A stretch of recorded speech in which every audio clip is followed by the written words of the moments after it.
Fluoride. You hear about it all the time, right? At every dental checkup, it's in our toothpaste, it's in our water, and it's all there to keep our teeth nice and strong. But what happens when you get too much of a good thing? What happens when this protector becomes a problem?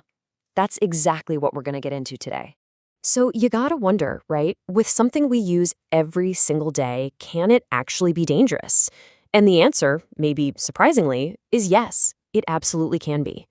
The line between helpful and harmful all comes down to one simple thing: the dose.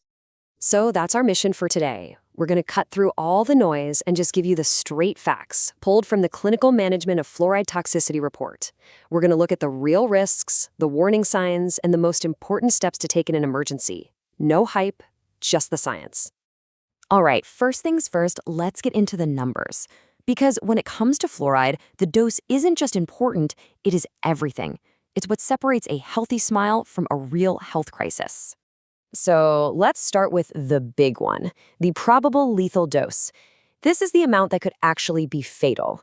And as you're about to see, what's dangerous for a grown-up is a completely different story for a child. For a full-grown adult, we're talking about 4 to 5 grams. Now, to put that in perspective, a regular teaspoon of salt is about 6 grams. So yeah, it's a pretty hefty amount. And thankfully, it's way, way more than you'd ever find in a single tube of toothpaste.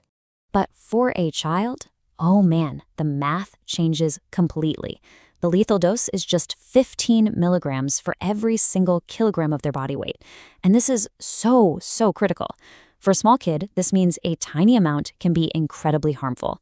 We're talking about the amount in just a few large accidental swallows of toothpaste. This is exactly why keeping those high fluoride products locked away from little hands is non-negotiable. So, where is all this fluoride coming from, anyway? Well, the toothpaste you have in your bathroom cabinet is designed to be safe with pretty low concentrations. But the products your dentist uses? That's a whole different league. This chart here kind of gives us a peek behind the curtain at the dentist office. Just look at those concentrations. Take that stannous fluoride, or SNF2, for example. At 8%, it's so strong it has a bitter taste and can even stain teeth. It's a huge reminder that these are powerful treatments meant for professional hands only. Okay, so what actually happens if someone is exposed to too much fluoride? How can you tell? Well, the body has 2 different ways of sounding the alarm. You've got the sudden, acute symptoms, and then you have the slower, long-term signs. First, let's tackle acute toxicity. This is what happens when someone ingests a single, large dose of fluoride. And believe me, the body's reaction is fast and it is not subtle. The first red flags are all about the gut. We're talking nausea, vomiting, serious stomach pain, diarrhea. But it can escalate from there really fast.